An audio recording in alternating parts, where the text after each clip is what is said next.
देखिए, आज आपके सामने सबसे पहला मसला वो इस बारे में है कि एक तबीब को जब उसके पास मरीज़ आए तो उनको कैसी दवा देनी चाहिए, मरीज़ को मुफरद दवा देनी चाहिए या मुरक्कब दवा देना चाहिए। तो सबसे पहला असल और कानून एक तबीब के ज़हन में यह होना चाहिए, मरीज़ की बीमारी को देखने के बाद, उसकी तशख़ीस करने के बाद वो कोशिश इस बात की करे कि मरीज़ को मुफरद दवा ही दे दे। तो मुफरद दवा देना मरीज़ को ये बेहतर है बनिस्बत मुरक्कब दवा की।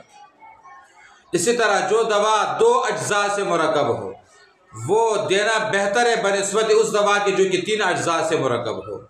इसी तरह जो दवा तीन अज्जा से मुरक्कब हो वो देना बेहतर है बनिस्बत उस दवा के जिससे जो चार अज्जा से मुरक्कब हो।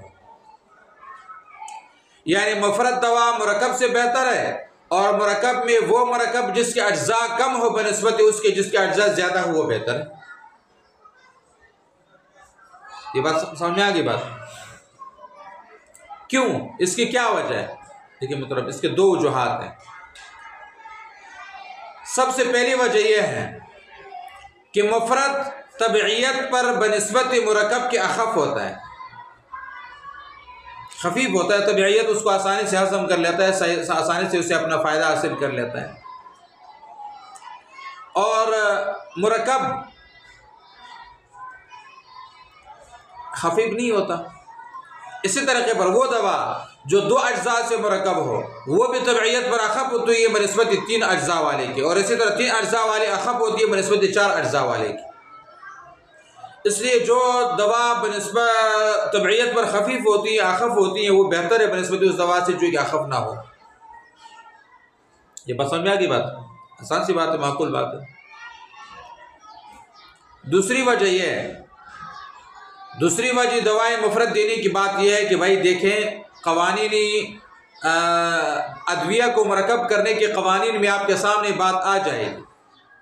जब दो अज्जा या तीन अज्जा या चार अज्जा से आप दवा को मुरक्कब करते हो तो उसकी मिक़दार खुराक से दवा को कम लेना पड़ेगा। समझ में नहीं आई बात? जब आप एक दवा को दो अज्जा से मुरक्कब करोगे तो उसकी जो मिक़दार खुराक है वो आधा लेना पड़ेगा। जब तीन अज्जा से मुरक्कब करोगे तो दवा की जो मिक़दार खुराक है उसके तीसरा हिस्सा लेना पड़ेगा। आगे आपके सामने ये क़वानीन आ जाएंगे। तो जब वो अपनी मिक़दार खुराक से दवाई मुरक्कब में कम होती हैं तो उसका असर भी कम होता है, वो अपने असर सही तरीके पर नहीं दिखा पाती। तो जब दवा अपने असर सही तरीके पर नहीं दिखा सकती इसलिए दवाई मुरक्कब नहीं देनी चाहिए, बल्कि दवाई मुफरद ही देनी चाहिए। क्योंकि दवाई मुफरद जब एक दवा दोगे तो उसकी जो मिक़दार खुराक है वो मुकम्मल मिक़दार खुराक आप उसको दे दोगे तो उसका जो असर है वो मुकम्मल तरीन तरीके पर जिस्म पर ज़ाहिर होगा। ये दो वजूहात हो गए। तो मतलब क्या हुआ, इसका खुलासा ये निकला कि जब तक तबीब मरीज़ का काम मुफरद दवा से चला सकता है या उस दवा से जिससे अज्जा कम हो तो वो मुरक्कब की तरफ न जाए। लेकिन जब मुरक्कब की तरफ जाने की ज़रूरत पड़ जाती है तो फिर मुरक्कब की तरफ जाया जाएगा। और मुरक्कब की तरफ जाने की कितनी वजूहात हैं? 6 वजूहात। 6 वजूहात ऐसे हैं कि इन वजूहात की बुनियाद पर आप दवाई मुफरद की जगह पर दवाई मुरक्कब देना आपको पड़ेगा। सबसे पहली वजह, दवाई मुफरद की जो कैफियत है वो सही नहीं है।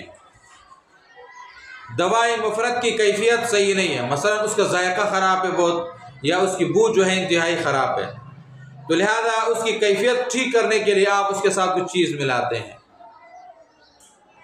मिसाल के तौर पर आप मुसब्बर किसी को दे रहे हैं, मुसब्बर एक असारा है पत्तों का, इंतहाई सख्तरीन किस्म की तेज़ किस्म का कड़वा है, कड़वाहट है उसकी में तेज़ है। अब आप उसकी हिद्दत को और उसकी कड़वाहट को कम करने के लिए उसके अंदर शहद मिक्स करते हो। शहद को उनके साथ क्या किया जाता है? मिक्स किया जाता है एक। इसी तरह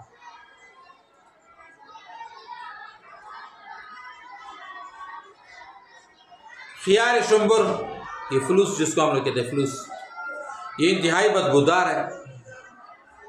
इसमें आरक़ी गुलाब जो है उसको मिक्स किया जाता है, आरक़ी गुलाब या गुलगुलाब को उसके मिक्स किया जाता है ताकि उसकी बदबू को क्या किया जा सके, ख़त्म किया जा सके। क्या शुंबर दे खोड़ा फलूस बदबूदार है गुलगुलाब। तो दवाई मरकब मफरद है, दवाई मरकब है, तो लेकिन उसके साथ जो तरकीब हुई है वो किस बुनियाद पर हुई है? कैफियत को ठीक करने के लिए, जायका ठीक करने के लिए मुसब्बर के साथ आपने शहद मिला दिया, और इसी तरह ख्यार शुंबर के बू को ठीक करने के लिए आपने उसके साथ आरक़ी गुलाब मिला दिया या गुलगुलाब उसके साथ मिला लेते हैं। ये पहली वजह है दवाई मफरद की कैफियत की इस्लाह के लिए, यानी जायका और बू की इस्लाह के लिए किसी दवा को दूसरी दवा के साथ मिक्स करना। दूसरा मकसद ये है कि दवाई मुफरद की जो क़ुव्वत है वो कमज़ोर है। अब आप उसके साथ एक और दवा मिलाते हैं ताकि उसकी क़ुव्वत में तक़वियत पैदा हो जाए, उसकी क़ुव्वत और मज़ीद ताकतवर तरीन हो जाए, जितनी आपको ज़रूरत है उतनी मिक़दार तक वो पहुँच जाए। मिसाल के तौर पर अखलात गलीज़ा की इसहाल के लिए, अखलात गलीज़ा जो इंसान के जिस्म में होते हैं उनकी इसहाल के लिए तुरबुत खिलाया जाता है। तुरबुत के नाम से एक जड़ी बूटी है, लेकिन वो बाज़ दफ़ा कमज़ोर पड़ती हैं, तो लिहाजा उसमें ज़ंजबील यानी अदरक को मिक्स किया जाता है ताकि वो उसकी क़ुव्वत को तेज़ कर सकें।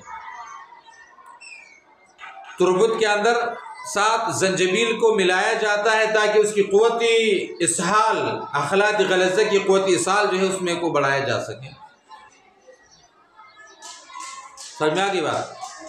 2 नंबर 3, उस दवा की क़ुव्वत बहुत ज़्यादा है, उसे कम करने के लिए आप उसके साथ दवा मिलाते हैं। ये तो बढ़ाने